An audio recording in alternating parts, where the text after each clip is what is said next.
I watched a horror movie I haven't seen every day for 30 days. Hi, my name is Rolo Polo, and I've loved horror movies ever since I was a wee little kid in the Philippines.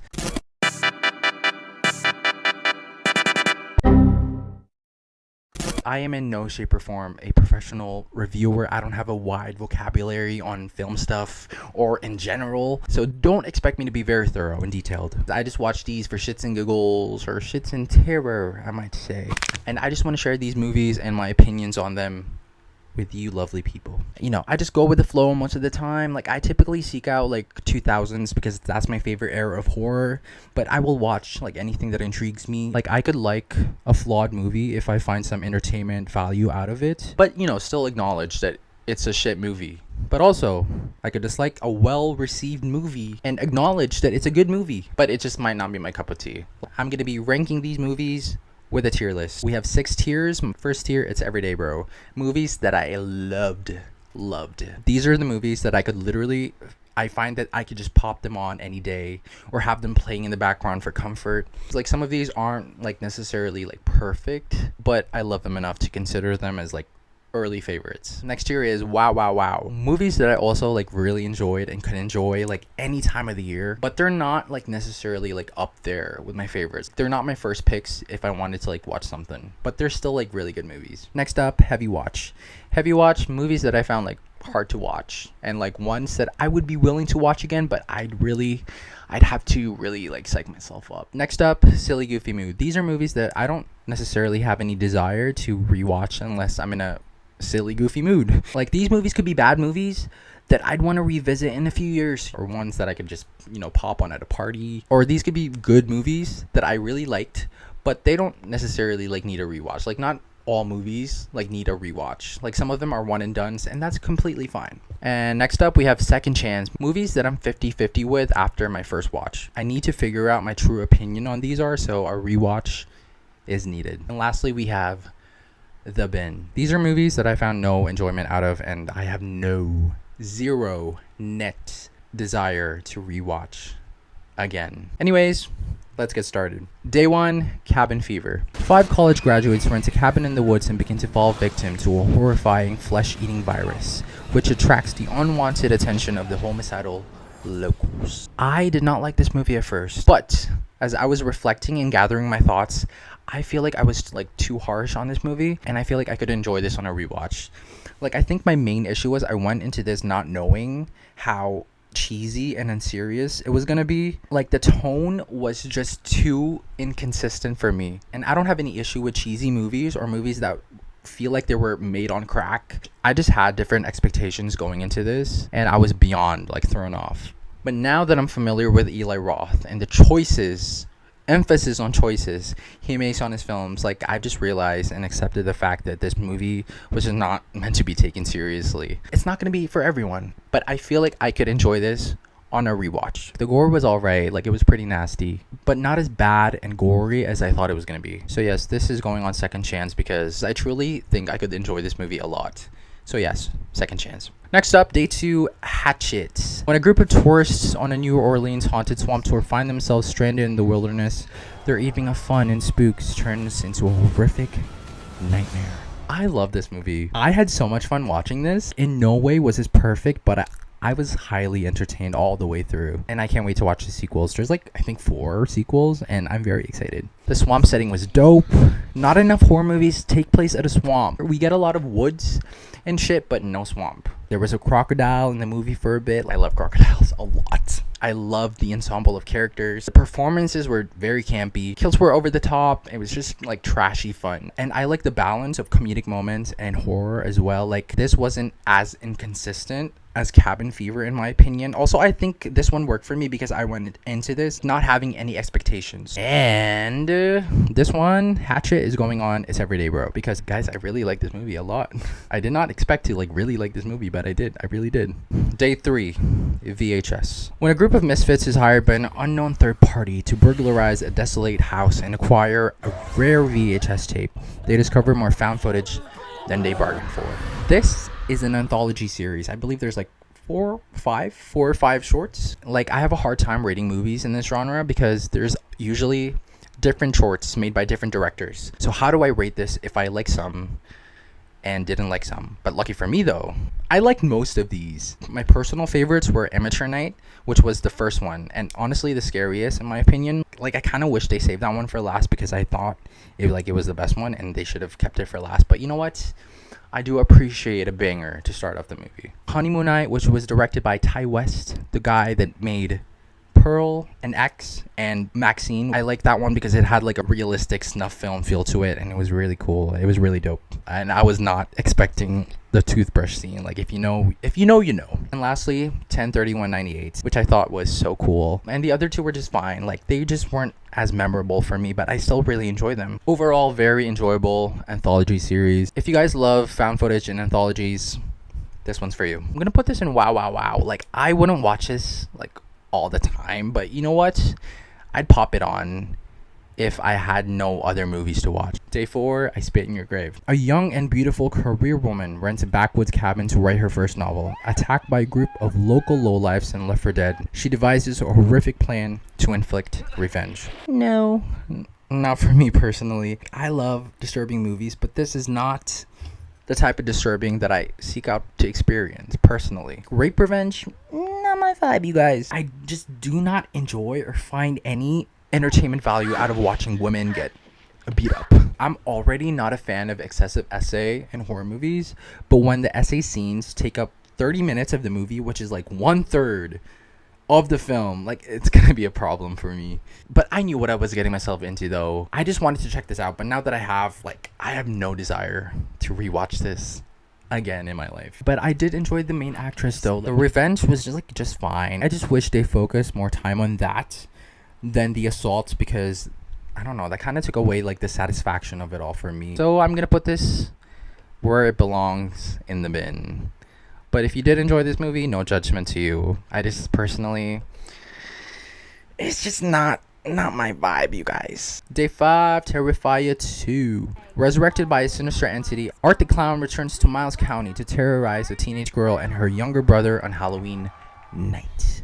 I've been avoiding this movie ever since it came out. Like I heard a lot of talk, and I even saw like a little snippet, like a little low quality cam recorded snippet of the bedroom scene. If you know, you know. I was like, nope, sorry, pass. Sorry, Art the Clown, not for me. But after I started this marathon and watching I Spit in Your Grave the night before and getting back on my medication, I was like, you know what could be worse? Why the fuck not? Let's go, Arthur, bring it on. I've learned to gaslight myself to think that, like, you know what, the shit that I'm watching, it's not real,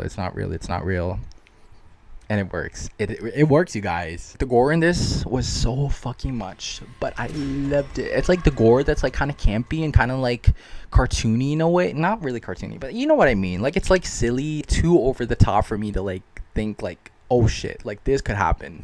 And also props to this movie for using practical effects, because I find that practical effects is much more effective than CGI, like any day. Like the story was alright. I like the main girl a lot, and Art the Clown is just so cool. Like he's so like quirky and demented. For me personally, I was not fucking with the runtime though. Like when I saw that this movie would be almost 2 hours and a half, I was like, what the fuck, why?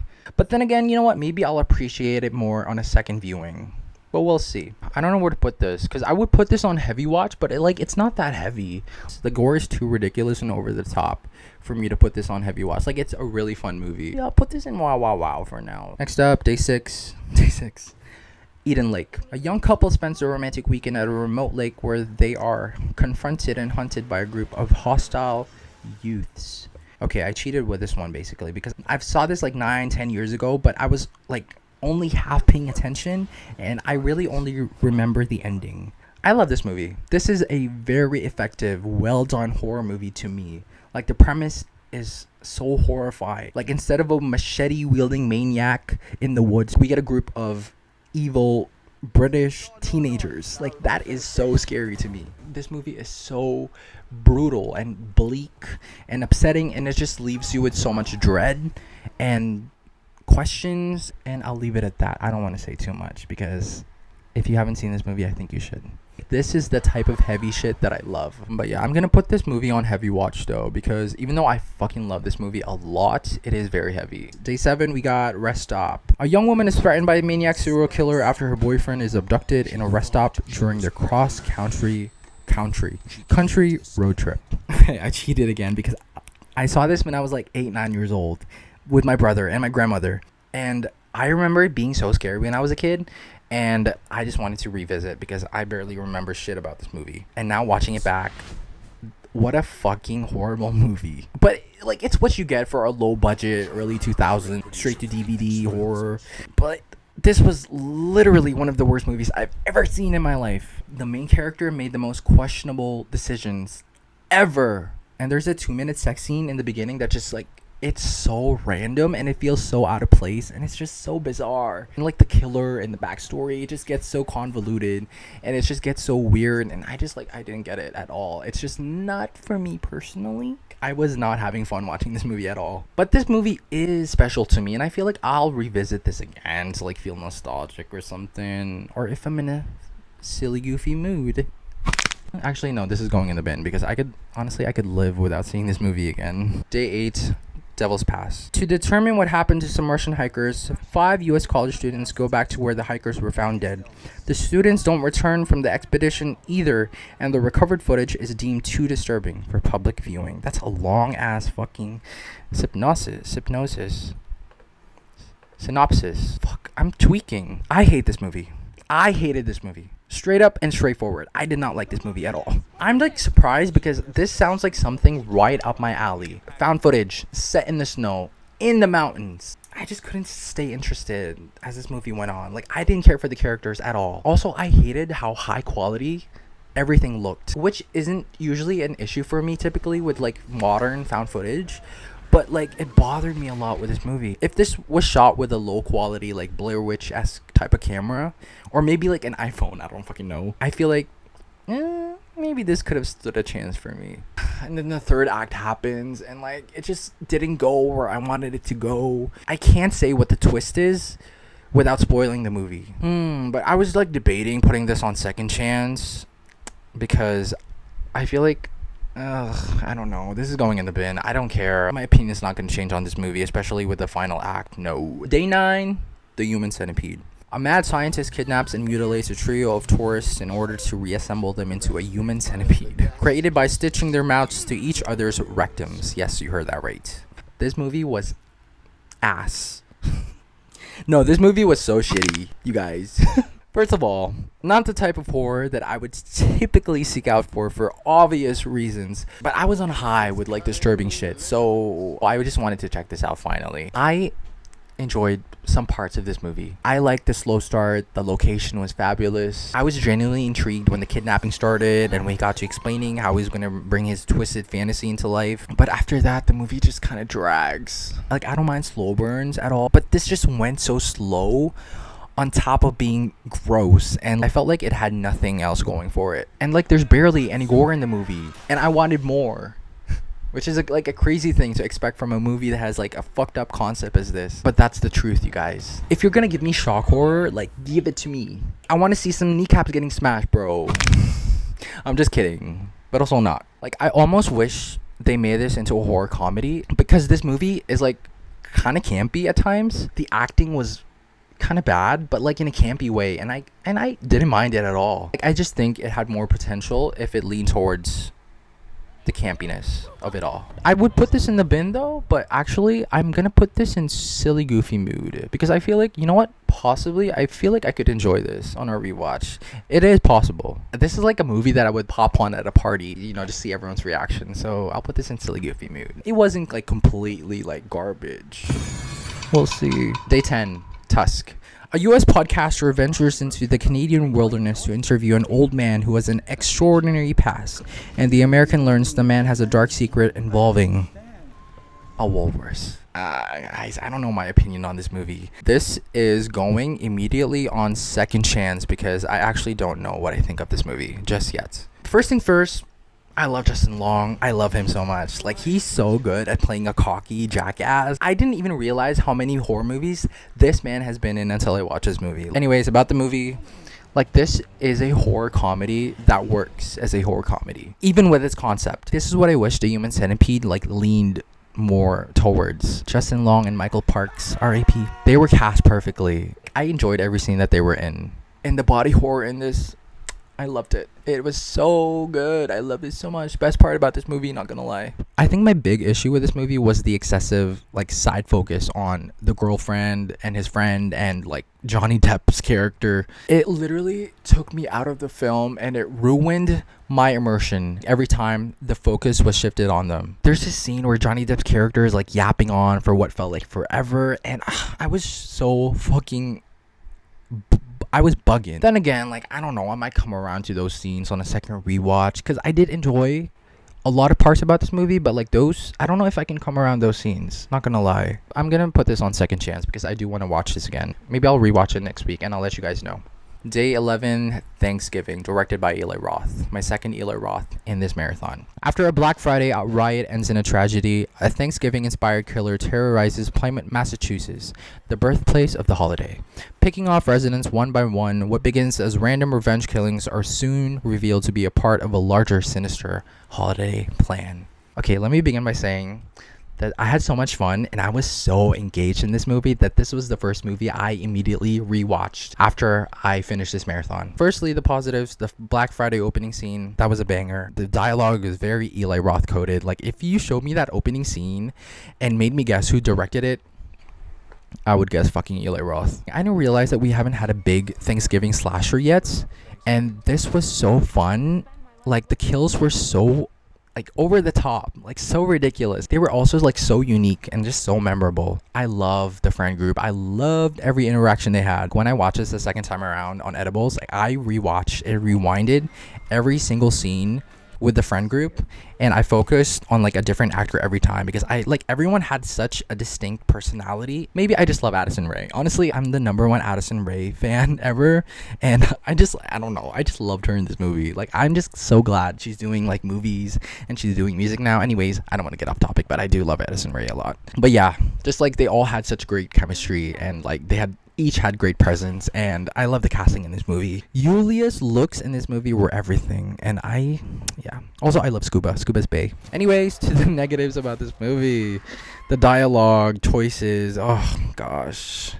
Like, sometimes I laugh, sometimes I force a laugh, but sometimes I just don't laugh at all. Eli Roth's, like, dude bro humor is, like, it's not for everyone. Like, sometimes it's for me, but, like, sometimes it's not. Also, one big negative is the killer reveal. I don't like it, you guys. I literally gaslit myself into thinking that I liked it the first watch, but, like, on the second watch I was like, fuck this. It was so corny, and not the good kind of corny, like expired corn. I just didn't find the performance, like, believable and effective. Like, I like the actor or actress, who knows, maybe it's a girl, maybe it's a boy. I just didn't like the performance, you guys. It's like, it's my opinion, who cares? But yeah, at the end of the day, like, this is like a turn your mind off slasher. You know, it doesn't always make sense. It's silly, it's cheesy, it's silly. I love it. But yeah, this is just a very rewatchable movie for me. So I am going to put this on It's Everyday Bro because, fuck, I love this movie a lot. Addison Rae, I love you, queen. Day 12, Infinity Pool. James and M. Foster are enjoying an all-inclusive beach vacation in the fictional island of Latolka, when a fatal accident exposes the resort's perverse subculture of hedonistic tourism, reckless violence, and surreal horrors. Bizarre is the word that comes to mind when I think back on this movie. First of all, I didn't know jack shit about the plot going into this. I think I watched one trailer, like, before it came out, and I just, like, had no interest in watching this movie at all. Like, I knew Mia Goth was in it, and that's, like, the only reason why I wanted to check it out, and I did. Also note, I also took an edible beforehand, and it made my viewing experience much more intense, especially during those, like, hallucination sequences in the movie. Like, those, like, really, like, fuck your eyeballs. Like, I just really enjoyed this movie a lot. Like, the film is so unique. Like, props to any horror movie these days that dares to do something new and original. And I thought, like, this movie was so fresh. Yeah, it was. The suspense and the gore were great, and I actually think Mia Goth is scarier here than she is in Pearl. So you guys better check it out. I just love her. She keeps on surprising me. Like, she's like a chameleon. But as much as I like this movie, though, I'm gonna put this in silly goofy mood because I don't really find it like rewatchable at all. Like, it's kind of like one of those movies that are like one and done. But then again, I do want to rewatch this in the future. Day 13, Hostel. Third Eli Roth film. Guys, I didn't plan this at all. Like, I'm not an Eli Roth stan whatsoever, but like, I didn't plan this. Three backpackers head to a Slovakian city that promises to meet their hedonistic expectations with no idea of the hell that awaits them. I saw the first half of this movie back in 2014 during our housewarming party, and I didn't get to pay attention and finish it, so I wanted to revisit it and, you know, wrap it up. This was good. They're very straightforward and brutal. I enjoy the characters. I like that they were just some annoying college bros who were just looking to get laid, and then, you know, shit happens and they get into some shit, but the shit they go through is so rough that I end up rooting for them. I just love the ignorant American tourist trope so much in horror movies. Like, we need more travel tourist horror nowadays. Like, there's not enough for me to get sick of. Overall, pretty disturbing watch, mostly because I feel like this could happen to me in real life. Really, the movie isn't really as graphic as people like make it out to be, which I'm kind of glad about, because there's some really disturbing torture that happens or is teased to happen, but some of it like either happens off camera or like the scene just cuts to a different scene. Some of it would have been too hard for me to watch, and it would have put this in heavy watch immediately, but it wasn't that bad.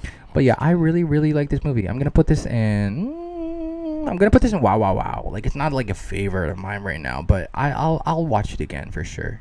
Day 14, Host. 6 friends accidentally invite the attention of a demonic presence during an online seance and begin noticing strange occurrences in their homes. This movie was set during the pandemic, also filmed during the pandemic, and it takes place on Zoom, and the runtime is under an hour to coincide with Zoom meeting limits, which I think is so cool. Like, how dope is that? And like, the movie didn't feel like short or rushed at all. Like, it was just like perfect to me.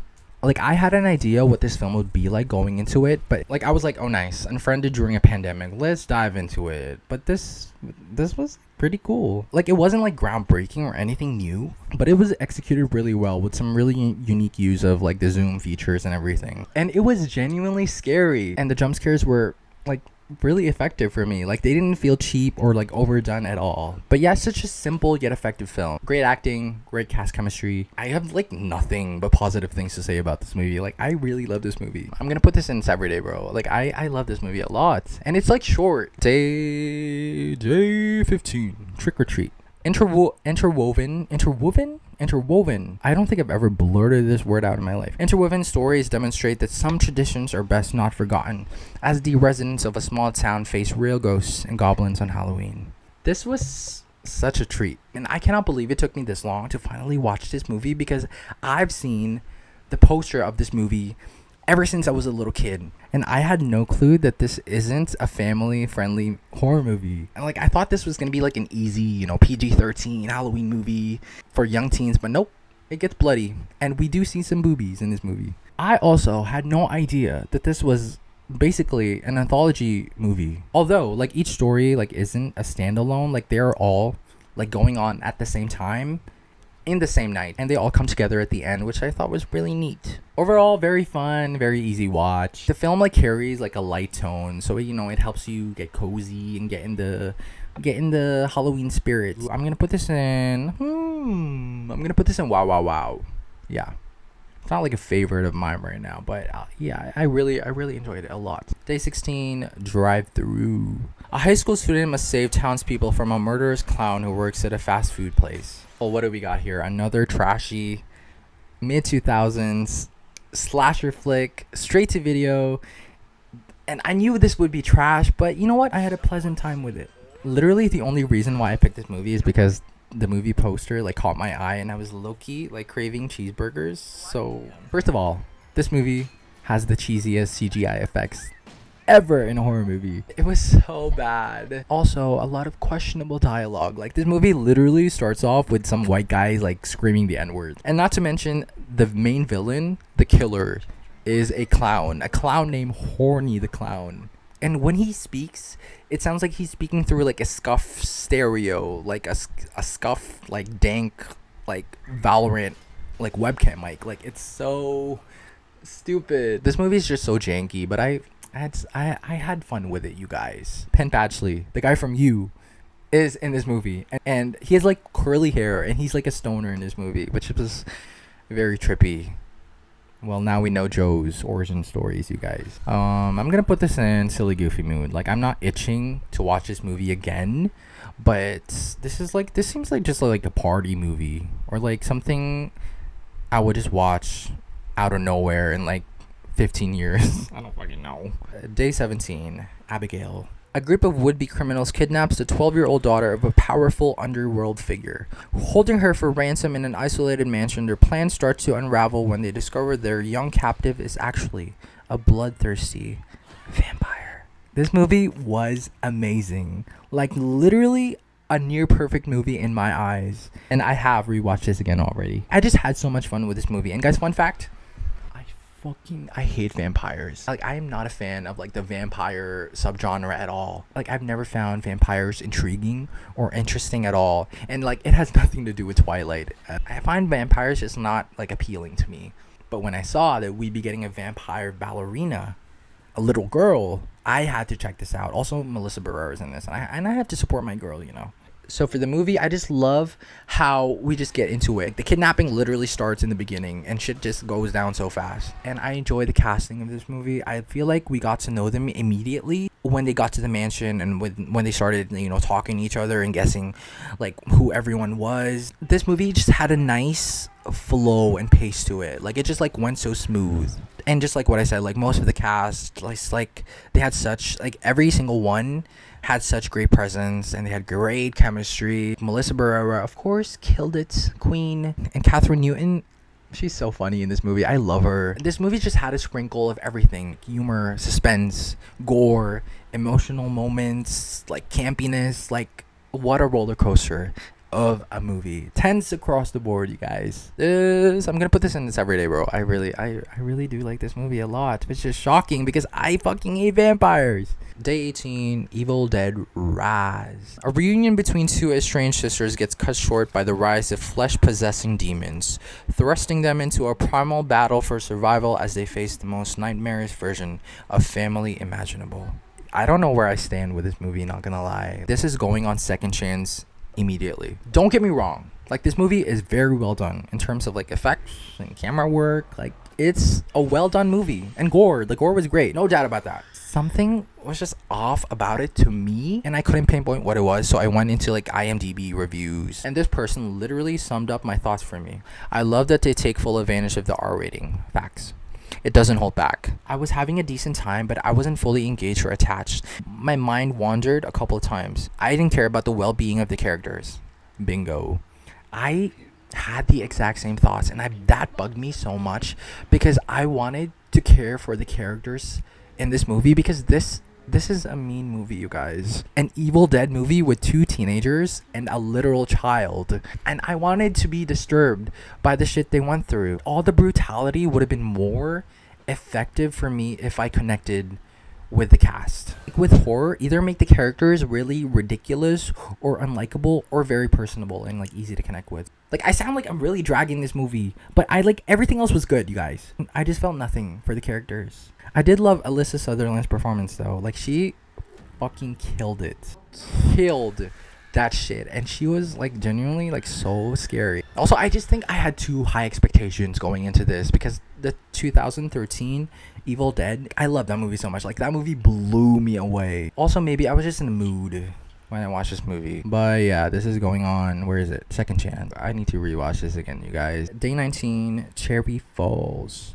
In the small town of Cherry Falls, a psychotic murderer is killing off the virgins of the local high school.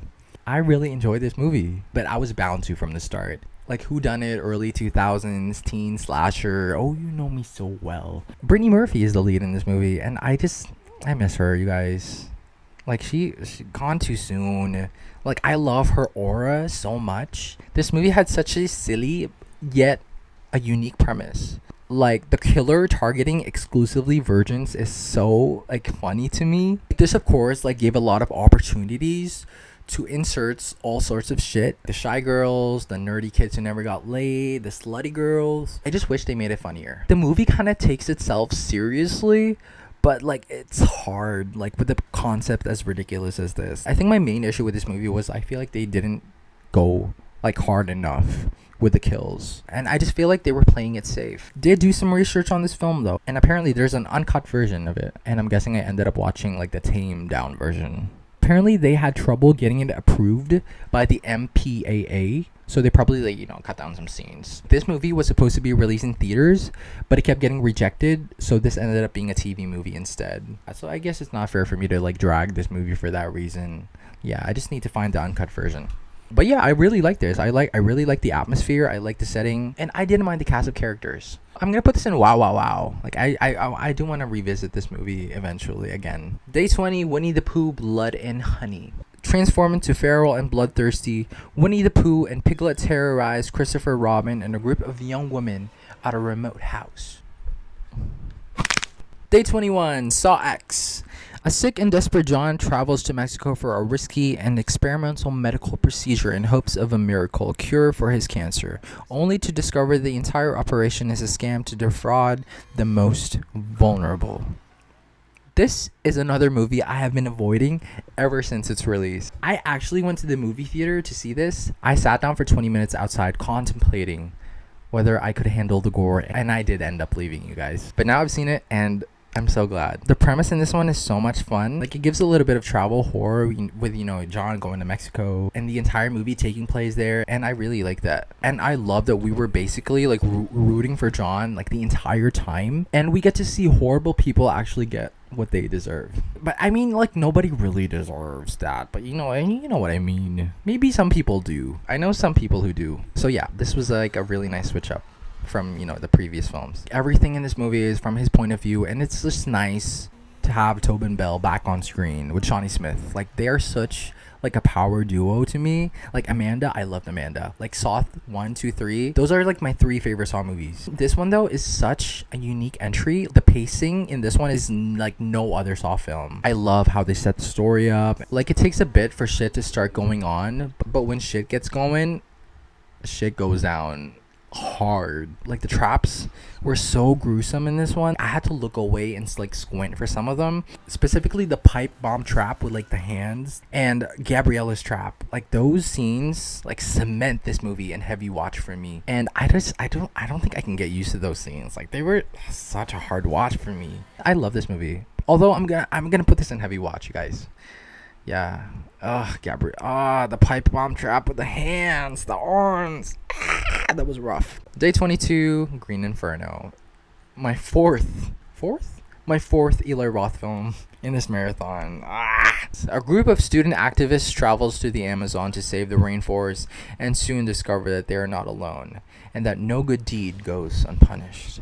I literally had zero expectations going into this. I knew nothing about the plot or who was in it. Like, all I knew going into this was there was going to be cannibalism, and that's it. First things first, the Sky Ferreira cameo in the beginning caught me so off guard. The dialogue she was given and how she like delivers her lines, like, it was such a trip. I do listen to her music, and she has really good music, you guys. Anyways, I enjoy this movie. I love the premise. And I had no idea that this is like a loose remake of Cannibal Holocaust, which is a movie from, I think, the 70s, 80s. And that one, I don't know if I can watch that movie. That movie has real animals getting tortured, but this one doesn't. So let's cheer for that. So anyways, this movie, not perfect by any means whatsoever. It's an Eli Roth film, so you know what. So it's not going to be for everyone. Some of the shots in this film are so bad. Like, it's giving like student film kind of bad. Like, no shade at all, but like, this movie was released in theaters. Questionable dialogue, but you know what, we saw that coming. But very interesting movie though. I have never seen a movie with a premise like this. Once again, like, isolated horror. Like, these people like literally crash in the Amazon, and like they're kept captive by tribes people, and like there's cannibalism. You get the gist. If this film was a little bit more polished, it would be great. I do low-key want to see this film get remade by a different director. Also, most of the characters in this film are so unlikable, and I love it. It works with this movie and like what happens, and I love it so much. Also, I've rewatched this movie again, and I say like it doesn't hold up as much during the second rewatch because I know what happens now. The first time I was gobsmacked with what was happening, what my eyes were seeing. Like it was crazy. I just think it's so outrageous and insane, and I think everybody should watch this movie, not gonna lie. Green Inferno, it's everyday, bro. Maybe I am an Eli Roth fan. Day 23, Ichi the Killer. A sadomasochistic Yakuza enforcer comes across a repressed and psychotic killer who may be able to inflict levels of pain the enforcer can only dream about. There were a lot of things going on in this movie, a lot of baggage to unpack, but the thing that stuck with me after I finished this one was this movie had some looks. Props to the fashion department, honestly. Anyways, I'm gonna put this on rewatch. Actually, I'm gonna put this on second. No. I'm gonna put this in. Actually, I'm gonna put this in wow. This is another movie I blindly went into without knowing jack shit about what it was. Like, I've known of this film for almost a decade because I was always intrigued with the guy on the poster, and I knew that this was like a controversial, disturbing movie. Also, I didn't realize that I haven't dived into some Asian horror yet, so I picked this one. I was so blind going into this that I had no idea that the guy in the poster isn't even Ichi the Killer. His name is Kakuhara, and basically the entire movie he's trying to track down Ichi. But I do get why he's in the poster. He's much more cool looking than Ichi. No shade to Mr. Ichi the Killer. This movie, so beautifully shot. Like, a lot of unique cinematography and editing, and it's just very, very, very early 2000s, and I love it so much. A lot of violence and torture that I could never imagine someone can go through. Some of the violence though are very like cartoonish, but still very graphic. Also some essay scenes that feel very real, but what disturbed me more than the graphic imagery was like the characters, like Ichi, why he's not as like intimidating looking at first or appears as cool when you envision like someone called Ichi the Killer. Like, I found him scarier as the movie went on. Like, there is a very disturbingly real quality to his character. To the negatives, I think my main issue, not really that much big of an issue, like I think my main issue was I think we were getting introduced to so many characters and I had trouble keeping up like who was who and what their name was. But that's basically it. But if you do end up watching this, turn your phone off, pay attention to the subtitles. Maybe I need to put this on rewatch because there was a lot to stomach. But this movie was just beautiful. I loved it a lot. But I do know that I love this movie, so I don't think it should go on second chance. I'm gonna put this in wow. Yeah, wow. Day 24, Story Eyes. A hopeful young starlet uncovers the ominous origins of the Hollywood elite and enters into a deadly agreement in exchange for fame and fortune. Wow. Chilling and unnerving as fuck. I feel like everyone who moves to LA to become an actor should see this movie because this one sheds a dark light on Hollywood and how some people are willing to do whatever it takes to get the chance to make it big. Also, this is another slow burn, but it works for this movie. And this was, I'm not gonna lie, this was a tough watch for me. And this movie, I feel like you're literally watching someone go through like a downward spiral and just like slowly deteriorate. Like, it gets crazy. This movie gets crazy. Also, this movie kind of gets darkly like comedic at times, and like it gets very gory eventually. Like, you'll have to watch. Also, the main girl that plays Sarah, incredible. And I really like the side characters as well. I feel like I'm hyping up this movie so much, but I feel like out of all the 30 movies that I watched, like this one had the most like eerie atmosphere to it, and I found it very effective. If you enjoy cults or body horror, check this out. As much as I love this movie, and I'm gonna put this in heavy watch because this movie does get really heavy. Day 25, Martyrs. Two young women who were both victims of abuse as children embark on a bloody quest for revenge, only to find themselves plunged into a living hell of depravity.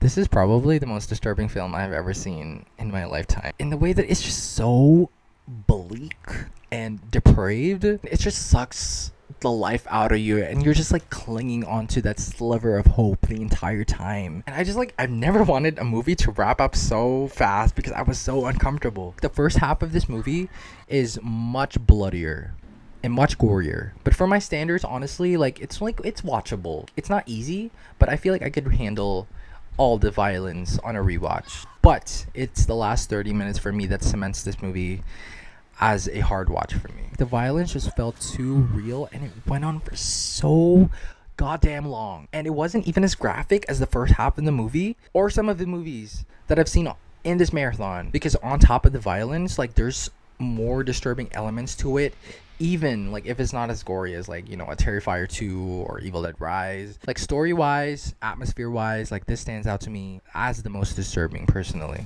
Yeah, other than all the heavy shit, like this was a pretty solid movie. Acting was superb. I can't spoil anything, but this movie does go somewhere eventually. The movie gets unique.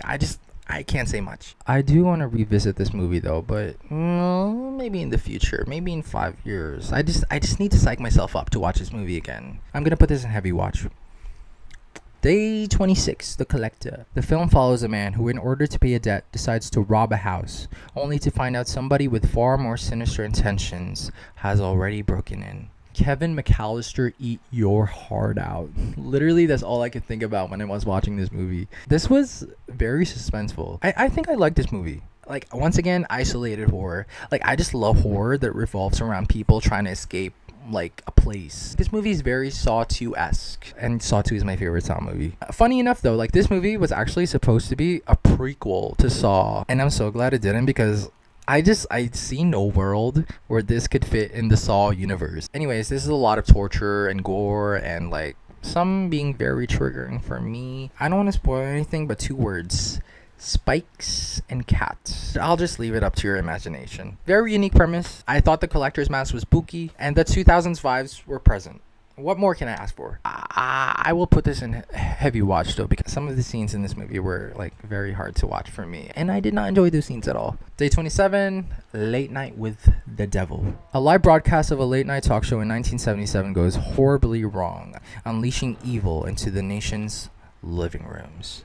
As a person who grew up watching like talk show clips on YouTube, this was such a cool idea. Bro, I've gotten so sick of exorcism movies. Like, we get like 3 shitty ones released in theaters every year, and I'm not gonna lie, like, I've had it. But this one like felt very fresh to me. Like, just like what I said, like, props to any horror movies that have like original ideas. And this one was cute. It wasn't the best, but it was cute. This is a Shudder original, so of course it wasn't given like a big Hollywood budget. So some of the effects are like a little cheesy, but you know what? I didn't mind it that much. Yeah, but this was a very easy watch. Like, I wasn't scared at all. Like, I didn't find it scary at all. But you know what? I like the tension in this movie, and I like the whole debacle with like the non-believer and like the hypnosis shit. Like, it got really spicy, and I really did enjoy that. But the thing with this movie though, like, I don't really find any rewatch value to this, but I do want to see it again one day. So this movie will be going in silly goofy mood. Day 28, ABCs of Death. An anthology of stories helmed by more than 24 directors details 26 ways to die, each corresponding to a different letter of the alphabet. Another anthology series, but instead of 5 like VHS, this one has 26, with different directors for each one. And some are good, some are bad, and some are just like, literally, some are the definition of weird. What a strange set of shorts this movie has. I don't know how to dive into this because there's so many of them. All I have to say is keep your expectations very low for this one, and expect a lot of deranged ones, like ones that are just weird for the sake of being weird. But whatever your taste in horror is, there will most likely be something here that will cater to it. And with each segment just being like 4 to 5 minutes long, if you don't like the current one, like, it's not too long till like the next one comes along. This was kind of fun, not gonna lie. There's a few like lighthearted ones. Some are funny. Like, there's one done in like claymation, and that one was actually my favorite one. And some are very gory, and some are just like very gross. Whenever a Japanese person shows up, like, brace yourself for what you are about to experience. Also, my favorites were probably J, T, and X. The most disturbing ones that stuck out to me were L and P. Okay, also beware of the letters F and Z. You've been warned. I'm gonna put this in silly goofy mood. Like, day 29, Tarot. Friends unwittingly unleash an unspeakable evil trap within a cursed deck of tarot cards. One by one, they come face to face with fate, racing against death to escape the future foretold in their readings. I had a good time with this movie. I watched this in theaters, you guys. It wasn't groundbreaking, but I had a blast with this movie. Like, we haven't had a Final Destination-esque type of horror movie in a minute, and this was like low-key, like very unique. Also, like, I didn't realize how much astrology talk like there was gonna be. Like, I know nothing about tarot, and I didn't know that it's like deeply connected to zodiac signs. The characters were decent. The guy in Spider-Man was in this, the best friend, and he was like low-key fucking annoying. He's kind of comedic through the whole thing, and I just like, I wasn't vibing with it. Like, this is a movie that I wish like they toned down the humorous parts a bit, because like there were a good amount of suspenseful moments, like the train station scene and the elevator scene. Like, they were genuinely scary to me personally. Also, I wish that they made the kills more graphic. Like, this is another case of a PG-13 horror film that could have been better if it was an R-rated film. But for a PG-13 film, I guess it does the job. Not gonna lie, I was hoping for this movie to like go viral, have a box office success, so that a sequel can be greenlit, because I feel like this has potential to be a really fun, shitty series. Although I will be putting this in silly goofy mood, because I feel like if I watch this at home, I feel like it wouldn't have the same impact as it did when I watched it in theaters. I feel like I would hate it, not gonna lie. Maybe I'll revisit this one day. And finally, day 30, Perfect Blue.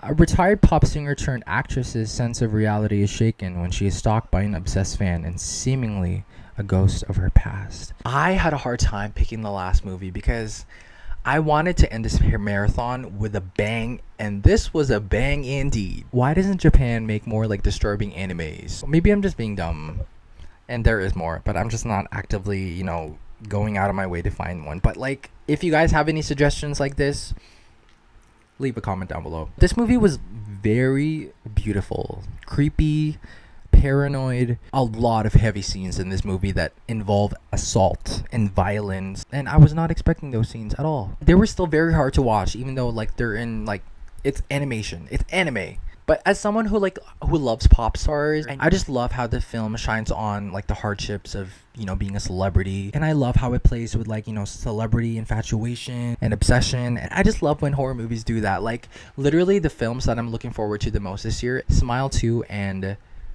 Trap, because they involve like pop stars. I love pop stars, you guys. The plot was like a little bit of a hassle to follow, but also like I remember watching this and I was just like really tired. I think I was high. And this one's also like one that you just like, you have to pay attention and watch and read the subtitles. I will definitely be rewatching this again. This is going in wow. Yeah, honestly, wow. Slay. There we go, you guys. We're done. Okay. Wow. Okay, pretty good list. Thank you guys for watching. Subscribe. If you guys have seen any of these movies, leave your opinions down below. Suggest some movies for my next marathon, and I'll see you guys in my next video. Peace.